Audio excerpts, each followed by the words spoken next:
मैं अपनी मम्मी के लिए चाय बना रहा था कि श्रेया का वॉइस नोट आया। अथर्व अब तक घर नहीं आया था। घर तो दूर की बात है, वो इंडिया ही नहीं आया था। मैंने तुरंत श्रेया को कॉल मिला दिया।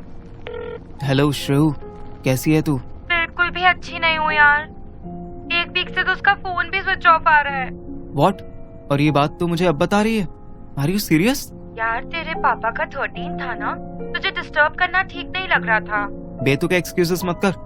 तुझे पता है ना, अथर्व मेरे लिए मेरे बाप से भी ज्यादा इम्पोर्टेंट है। अचानक श्रेया की बुद्धि पलट गई। जब इतना इम्पोर्टेंट है तो मेरे कॉल से क्यों तुझे पता चल रहा है कि अथर्व अब तक आया नहीं है? उसका काउंटर अटैक सॉलिड था। वो मुझे लगा कि एक बार 13वीं से फ्री हो जाऊं फिर। बस एग्जैक्टली। अब तू अथर्व की मदर इंडिया बन और उसे ढूंढ के ला। पहले मुझे पूरी बात बता। क्या बताऊं? लास्ट जब तुम दोनों मोंटी को रूम में छोड़कर बाथरूम में घुसकर सेक्स रोमांस कर रहे थे, वहां तक मुझे पता है। अथर्व तुझे हमारी इतनी पर्सनल बातें भी बताता है? ओवर एक्टिंग मत कर यार, तू भी तो बताती है। कबीर के साथ तूने क्या किया था और मेरे साथ। Shut up. अच्छा सुन, we were together on that point, but फिर इवनिंग में ही वेदर ठीक हो गया और हमें अबू धाबी से मुंबई की फ्लाइट मिल गई। स्ट्रेंज, तुम लोग वाया मुंबई दिल्ली आए हो? हाँ, यूएई की फ्लाइट्स मुंबई से ज्यादा फ्रीक्वेंट हैं। ग्रेट। अभी मैं श्रेया से और सवाल पूछने वाला था कि मेरी माँ चिल्ला पड़ी। पर तू चाय बना रहा है कि दाल बना रहा है? ओफो, पानी नहीं उबल रहा है, अच्छी चाय बना रहा हूँ। 2 मिनट वेट करो ना। मैंने चाय के भगोने की तरफ देखा। उसमें मैं पानी, चीनी और चाय पत्ती डालकर उबाल रहा था। पानी 80% से ज्यादा गायब हो चुका था और कुछ देर तक मम्मी नहीं चिल्लाती तो भगोना जल जाता। क्या कर रहा है तू? चाय बना रहा हूँ, तू चाय छोड़। पहले ये बता कि तुम दोनों से अथर्व कुछ बोला क्या, कि वो कहाँ जा रहा है, कब तक आएगा? हाँ, बोला उसका आधा मिशन हो गया था, आधा अभी बाकी था। आधा बाकी था? उसने तो मुझसे कहा था कि वो मिशन पूरा करके ही तेरे पास आ सकता है। मे बी उसको कंट्रोल ना हो रहा हो। You know Atharva. I know both of you. तू उसको ठरकी बोलकर अपने आप को अच्छी बच्ची मत बना। नहीं बना रहे यार। इनफैक्ट मैं तो उसे देखते ही। चुप चुप, बेकार की बातें हम मिलकर करेंगे। तू अब ये बता कि वहाँ से आने के बाद तेरी बात हुई? हाँ, बताया तो लास्ट वीक की बात हुई थी हमारी, लेकिन फिर क्या उसका फोन ऑफ हो गया? हाँ यार, एक तो इस annoying piece of sambar dosa की वजह से मैं घर से भी नहीं निकल पा रही, वरना मैं तो तेरे पास आकर बात करती। ओह फक, मोंटी अभी भी यहीं इंडिया में है? इंडिया में है? वो यही दिल्ली में सेटल होना चाहता है। मम्मी के साथ रोज हिंदी सीख रहा है। ऑल्दो उसको सिखाने में मम्मी अपनी हिंदी भूलती जा रही है, but my point is he is convincing my mother to let him marry me. What?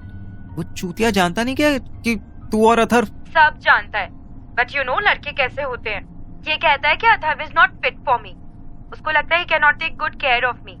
कोई मुझसे ऑनेस्टली पूछे तो मैं मोंटी को सपोर्ट करता। आई मीन अथर्व और श्रेया बहुत क्लोज हैं, बहुत प्यार करते हैं, लेकिन अथर्व बेचारा अपना ख्याल नहीं रख पाता। श्रेया का क्या रखेगा? क्या सोच रहा है? सोच रहा हूँ कि आंटी अब तक कन्विंस क्यों नहीं हुई? क्योंकि अथर्व गुड लुकिंग है ना। ये साला कैंडल से भी पतला है।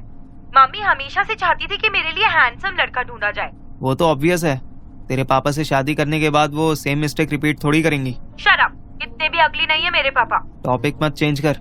मुझे बता कि जब अथर्व से तेरी लास्ट बात हुई थी तब क्या बोला था वो? I clearly remember his last words. मैं अभी थोड़ी देर में कॉल करता हूँ मेरी जान। I love you. Shut up यार, ऐसे मत बोल जैसे उसको फांसी की सजा हुई हो। फाइनल वर्ड्स कहती है, हद है। मेरा वो मतलब नहीं था, तू कुछ करना। मैंने देखा अथर्व की मम्मी सुनीता आंटी भी कॉल कर रही थी। तो होल्ड कर, मैं अभी कॉल करता हूँ तुझे। सुनीता आंटी का कॉल आ रहा है। ओह गॉड, उन्होंने मुझे भी फोन किया था। वो भी यही पूछ रही है कि अथर्व कहाँ गया। तूने क्या कहा उनसे? मैंने ना अभी तक किसी को बताया नहीं कि अथर्व मुझे अबू धाबी में मिला था। क्यों? उसका सीक्रेट मिशन था यार। He said don't tell anyone. It should be confidential. After all, national security का मामला है। हाँ सही बात है, सारा नेशन अथर्व की सिक्योरिटी पर तो चल रहा है। ये साले सब एक दूसरे को चूतिया बनाते हैं। एनीवेज, तूने नहीं बताया, very good. But what about Monty? वो भी तो किसी को बता सकता था ना। उसको मैंने अल्टीमेटम दिया हुआ है कि उसको घर में रहना है तो अथर्व और मेरे मिलने की बात सीक्रेट रखनी होगी। और वैसे भी वो नहीं बोलेगा, मम्मी से तो कभी नहीं बोलेगा। डैडी उससे बात ही नहीं करते। उनको मोंटी अपने स्टैंडर्ड का नहीं लगता और किसी को वो जानता ही नहीं है। और मम्मी से क्यों नहीं बोलेगा? आई टोल्ड हिम कि अगर उसने मेरी मम्मा को बताया कि मैं और अथर्व एक रूम में, एक बाथरूम में, बल्कि साथ साथ नहा रहे थे, तो वो तुरंत मेरी शादी अथर्व से करवा देगी। बिकॉज इन इंडिया लड़की जिसके साथ वर्जिनिटी लूज करती है उसी को उसका हस्बैंड बनाया जाता है। कांट बिलीव तूने ये एक्सक्यूज दिया और उस चूती ने मान भी लिया। He is superstitious now. वो किसी भी रीजन से मुझसे दूर नहीं होना चाहता। कमीनी, तुझे मजा तो बहुत आ रहा होगा। तू एक टाइम अथर्व को देखती थी कि हर लड़की उसके आगे पीछे घूमती थी, अब तेरे पीछे कोई घूम रहा है। Oh please, I was always in demand. तू फालतू बातें छोड़ और ये बता कि तू अब क्या करेगा। फर्स्ट ऑफ ऑल अपनी मम्मी को चाय दूंगा, फिर सोचता हूँ क्या करूंगा। तू अभी फोन रख, मुझसे चाय गिर जाएगी। Fuck off. श्रेया को लग रहा था कि मैं उसकी बात को लाइटली ले रहा हूँ, जबकि मेरे माइंड में हर सेकंड यही चल रहा था कि अथर्व अगर गया तो गया कहाँ। मम्मी को चाय देकर मैं अथर्व के घर की तरफ चल दिया। मुझे लगा सुनीता आंटी से फोन पर बात करने से बेटर है फेस टू फेस बात करना। मैंने घंटी बजाई। सुनीता आंटी बाहर आई और मुझे अंदर से ही देख के बोली, अरे तो और गंजा हो गया पार्थिव। हाँ वो आंटी चौथे पर सारे। हाँ चल अंदर आ। मेरा फोन क्यों नहीं उठाना था? इसीलिए तो यहाँ आया हूँ। क्यों, तेरी इनकमिंग फ्री नहीं है? हाँ वो तो है, पर मजाक कर रही हूँ, चल अंदर चल।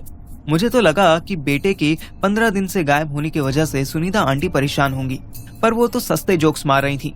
मैं अंदर पहुंचा तो देखा किटी पार्टी अपनी फाइनल स्टेज पर थी। मुंह क्या देख रहा है? जा थोड़ी चाय बना दे। तुझे भी पीनी हो तो 6 कप बना ली हूँ। मुझे समझ नहीं आ रहा था कि ये चल क्या रहा है। एक तरफ श्रेया बोल रही थी कि सुनीता आंटी परेशान है, दूसरी तरफ यहाँ मस्त पार्टी चल रही थी। यहाँ सुनीता आंटी के साथ साथ आयशा भाभी, मुन्नी आंटी और श्रेया की मम्मी पूनम आंटी बैठी थी। इनको मिला के तो 4 औरतें हुई, मुझे मिला के 5 लोग हुए। फिर आंटी 6 चाय क्यों बनवा रही थी? आंटी हम 5 ही लोग तो हैं, पापा भी घर पे हैं क्या? नहीं, तेरे पापा तो नहीं है, पर 6 लोग हैं। जा तू जा चाय बना ना, ज्यादा बन गई तो मैं 2 कप पी लूंगी बस। मैं कंफ्यूज होकर किचन जाने लगा था कि वॉशरूम से कपड़े ठीक करते हुए गुंजा आंटी निकली। मैं खुद को टॉन्ट मारने से रोक नहीं पाया। वाह, तो आप हैं चाय का छठा कप, वेरी गुड। जब मिलती हो तो बाथरूम से निकलते हुए ही मिलती हो। सुनीता आंटी मुझे सुधारने लगी। ए पार्थिव, जैसी भी हो सास है तेरी, ऐसे बात करेगा? मेरी सास ने ये भी नोट नहीं किया कि सुनीता आंटी उनका फेवर ले रही थी। उनको बस इतना सुनाई दिया कि जैसे भी हो सास है तेरी। वो सुनीता आंटी को घूरने लगी। मैं औरतों के बीच से निकलकर सीधे किचन पहुंचा और चाय बनाने लगा। इसी बीच मैंने अपना फोन निकाला और अथर्व को एक बार कॉल मिलाया। मैं कंफ्यूज हो गया कि आखिर मैं उसके बारे में किससे पूछ सकता था। जरूर मेरे बाप के कमरे में कुछ ऐसा मिल सकता था जिससे उनके किसी असिस्टेंट के बारे में पता चल जाता। चाय अभी खोल रही थी कि सुनीता आंटी मेरे पास आई और मुस्कुराने लगी। क्या हुआ तुझे? इतना मुंह क्यों सुजाई है?